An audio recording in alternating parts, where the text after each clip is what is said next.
Patients with gastroesophageal reflux disease have an abnormal amount of gastric juices entering their esophagus.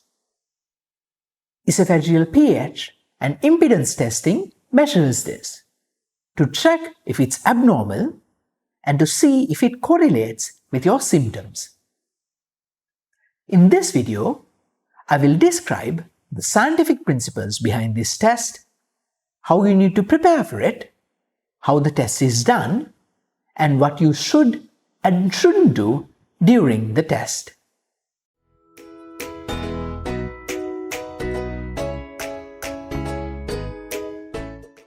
pH and impedance testing measures the acidity and the movement of liquid and air up and down your esophagus.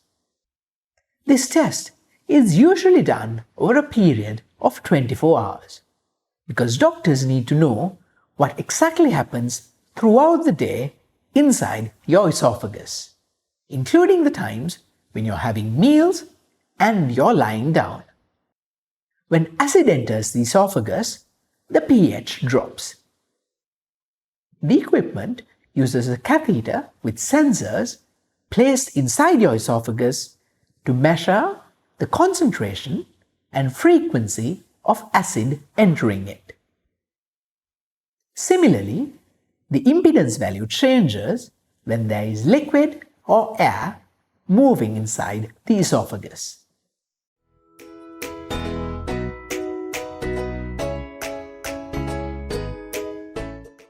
There is a valve-like mechanism between the esophagus and the stomach that prevents the acidic juices inside the stomach from entering the esophagus.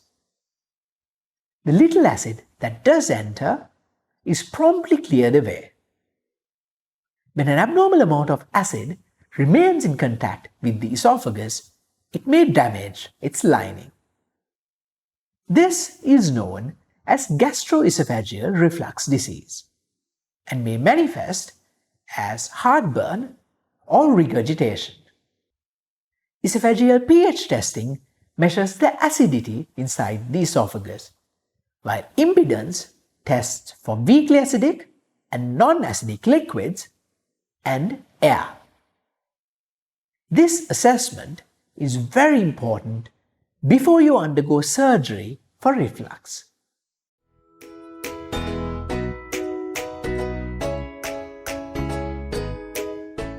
Depending on the equipment being used, you may need to stop some medicine before this test. Proton pump inhibitors like omeprazole need to be stopped for 7 days. H2 blockers like Cimetidine need to be stopped for 3 days. Antacids need to be stopped for at least 24 hours before the test.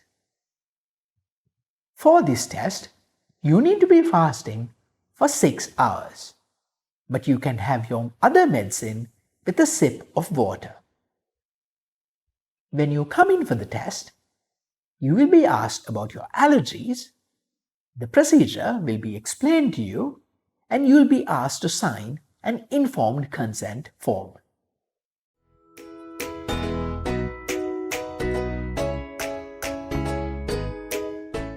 The test begins by placing a small catheter through your nose into your esophagus.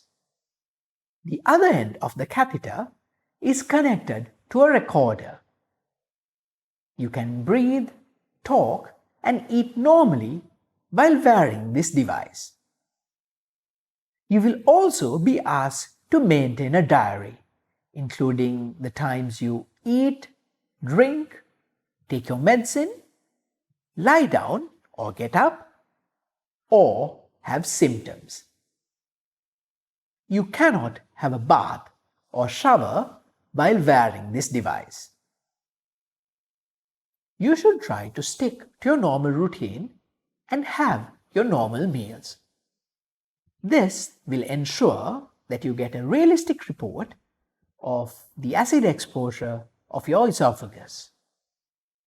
You should avoid taking food or drinks that are very hot or very cold fizzy drinks, and fruit juices during the test. These can affect the accuracy of the test. The device will be removed after 24 hours, and the doctor will analyze the study to produce a report.